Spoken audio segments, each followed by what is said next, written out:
Kwa majina naitwa Joyce Njeri Rongo.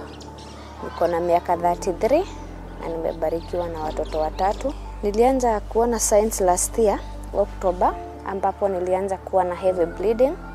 Nikalazwa hii hospitali ya Ongata Rongai kwanza, nikatransfusiwa. Alafu kufika kwa nyumba bado ile bleeding haikuisha, so nikawa ninatoa watery discharge that was smelly. Lakini on 20th May nikafanywa pap smear, ile nyama ikapelekwa kwa lab, ndio daktari akakuja akaniambia wamepata ni cervical cancer na nyama inasema iko stage 3. Nikawa tu nikienda radio 5 nina bleed, damu inarudi chini, inasimama na kuwa admitted. Nimeadmitiwa like 5 hospitals. So far nimetransfusiwa 15 nini damu 15.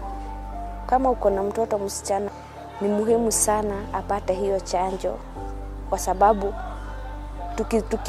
tukikataa kuwapea, at last yenye nilipata siwezi taka mtoto wa mtu apate, kwa sababu cervical cancer sio rahisi, iko na symptoms mingi sana. Na pia nitashauri pia wazazi, ukiona symptoms kama uone symptoms sio za kawaida, kimbia hospitali uweze kuona madaktari ndio wakuangalia mapema.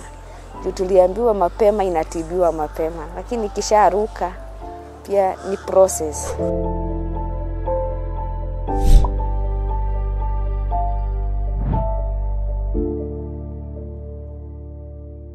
Chanjo huokoa maisha.